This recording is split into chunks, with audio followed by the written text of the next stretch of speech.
The summer of 1942 hung heavy over Stalingrad. The city by the Volga River was alive.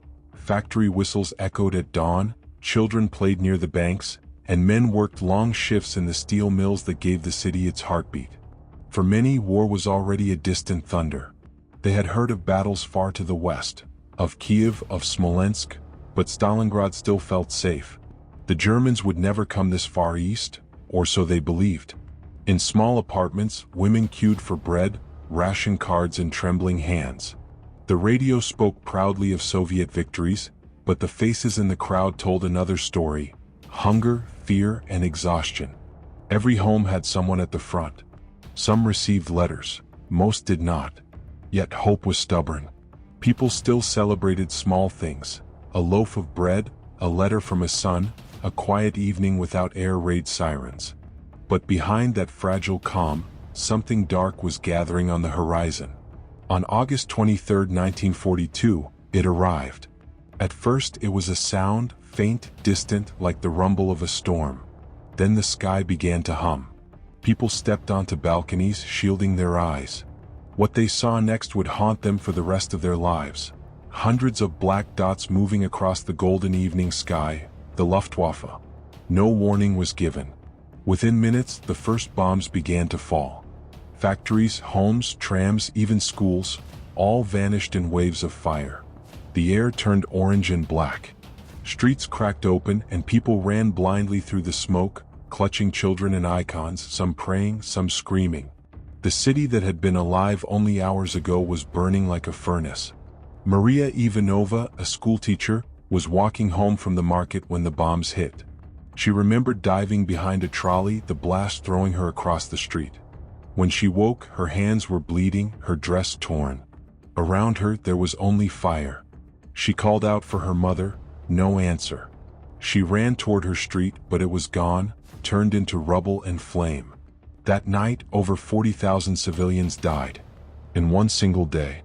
The Volga River glowed red with reflected fire. Bodies floated in the current.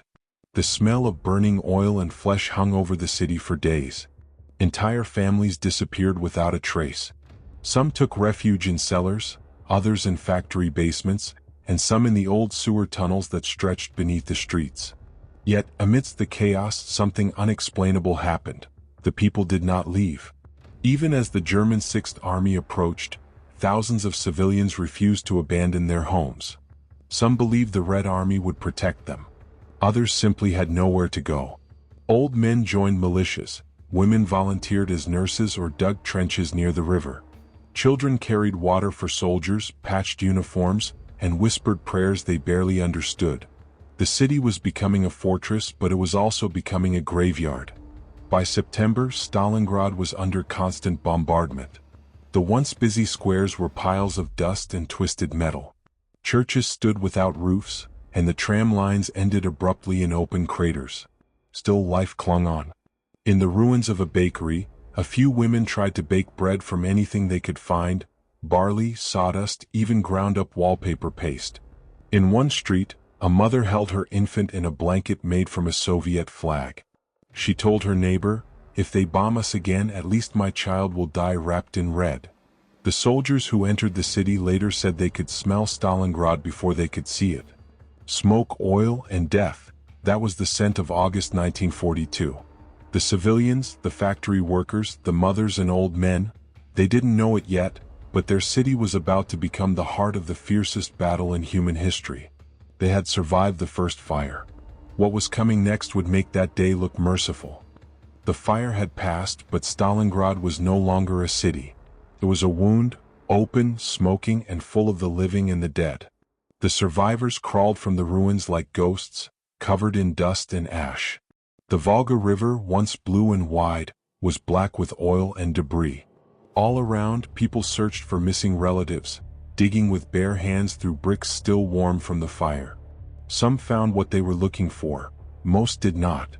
Days turned into weeks and the air never cleared. The bombings continued every morning. Those who had survived the first attack now faced a slower death: starvation, disease, cold, and fear. By September 1942, the German Sixth Army had reached the city's edge. The Red Army had no choice but to fight among the ruins, street by street, house by house. Civilians were trapped in the middle, buried beneath walls that once were homes. In one shattered basement on Penzinskaya Street, 20 people huddled together. Among them was a nurse named Yelena. She was 24. She kept a small notebook of names, people she had treated, people who had died. Every day she crossed out more names. "Don't stop writing," an old man told her. "If we die, someone will know we lived." There was no light underground. The candles ran out quickly and people burned furniture for warmth. The air was thick with smoke and coughs. Rats became food. When the Volga froze, they melted snow to drink. The shelling never stopped. Sometimes it was close. The ceiling trembled, dust fell from above.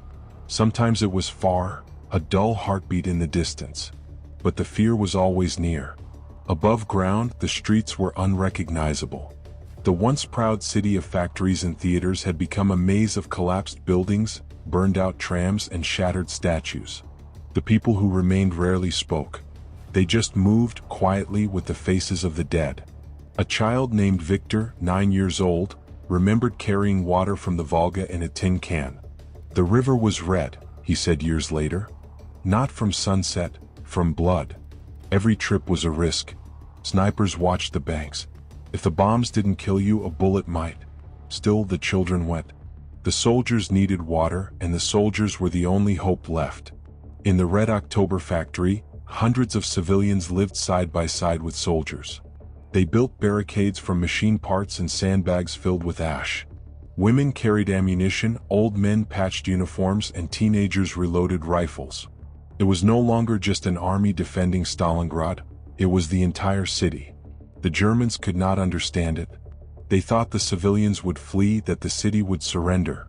But Stalingrad refused to die. As winter came, everything froze. The rubble turned white. The Volga became a mirror of ice. Food disappeared completely. People ate boiled leather, paper soaked in soup, even dead horses frozen in the snow. And still they held on. In the ruins of a church, a few families gathered each night to pray. There were no icons, no candles, only whispers. They didn't pray for victory anymore. They prayed to see the morning. Yelena, the nurse, was still writing in her notebook. The pages were stained with blood and soot. One day she wrote, "We are still here. The city breathes even if we don't." Outside, the thunder of artillery rolled again, closer than ever. The Germans were inside the city now.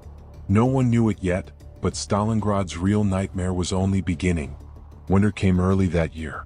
By November 1942, Stalingrad had frozen into silence. The smoke still rose from the ruins, but it froze midair, hanging like gray ghosts above the city. The Volga River was no longer a river, it was a sheet of ice thick enough to carry trucks, bodies, and broken dreams. The people who had survived the bombings now faced a new enemy, hunger. There was no food left. No bread, no milk, no warmth. What little supplies the Red Army received across the frozen river were reserved for the front lines. The civilians were left with scraps, and sometimes not even that. In one basement, an old woman named Klavdia boiled wallpaper paste. "It tastes like bread," she told her granddaughter, forcing a smile. The child believed her. She was 6. Every night, the temperature dropped below -20. The wind screamed through the ruins like an animal. People slept wrapped in rags, pressed together for warmth. Some never woke up. Their bodies froze where they lay, turning stiff and pale in the morning light. The sound of gunfire had become part of life, distant, constant, like rain that never ends. Each explosion brought down another wall, another home. But people stopped counting. There was no energy left for fear. Victor, the boy who carried water, no longer went to the river. He was too weak.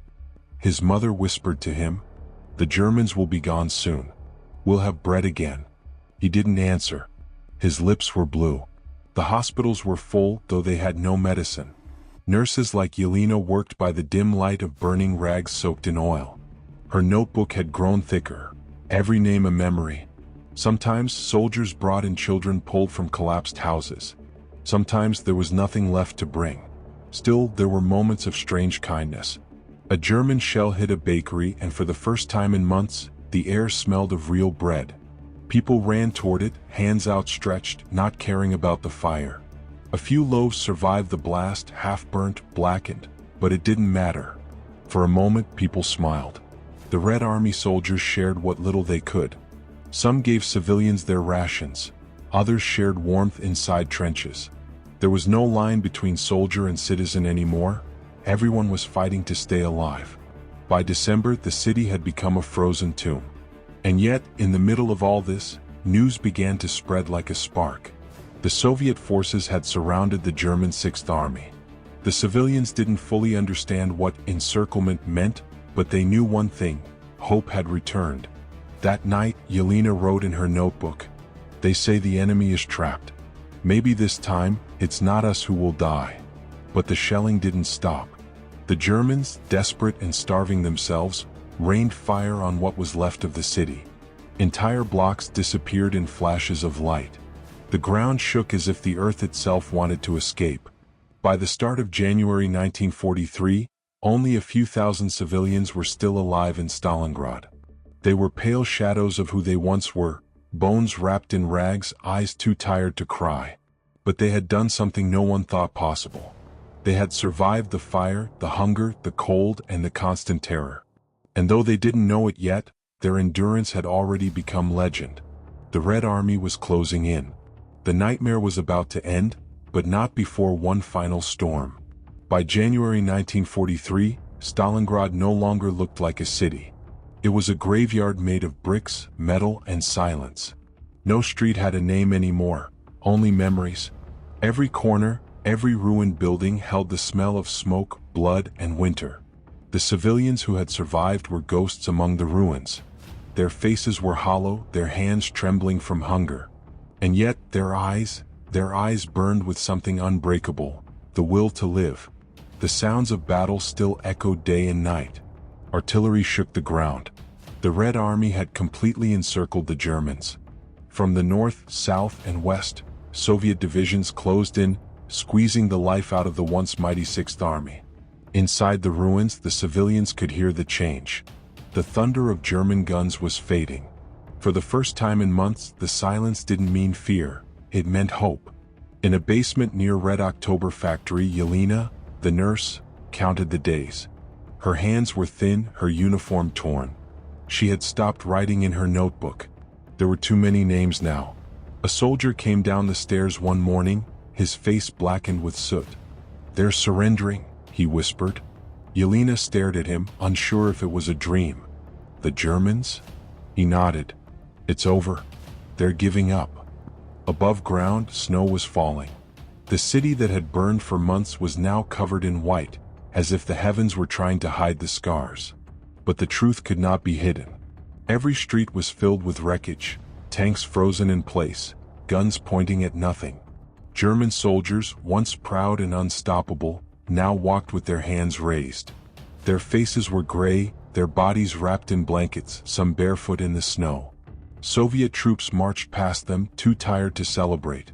They had seen too much death to feel joy. But among the ruins, civilians began to come out of their hiding places, slowly, cautiously, as if afraid the city might collapse again. An old woman crossed herself when she saw the red flag flying above the tractor factory. She whispered, "It's over. Stalingrad lives." For the survivors, it was not victory. It was survival. Their homes were gone. Families torn apart. Children buried beneath the rubble. But they were alive, and that meant everything. Days later, Yelena walked through what used to be the city square. The snow crunched beneath her boots. She saw a young soldier standing silently beside a shattered fountain. He held a torn photograph of his family, maybe from Moscow, maybe from a village far away. They didn't speak. They didn't need to. Both understood what the other had lost. In the following weeks, the Red Army evacuated the remaining civilians across the Volga. They were given hot soup, blankets, and medical care. Many wept when they tasted warm food for the first time in months. And yet, when they looked back at Stalingrad from the river, they didn't see destruction. They saw home. The home that refused to die. The Battle of Stalingrad ended on February 2, 1943. More than 2 million people, soldiers and civilians had been killed, wounded, or captured.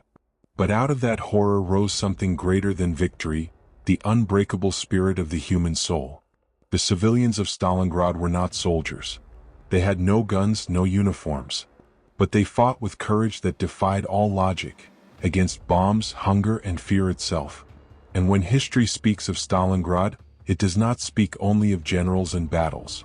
It speaks of them.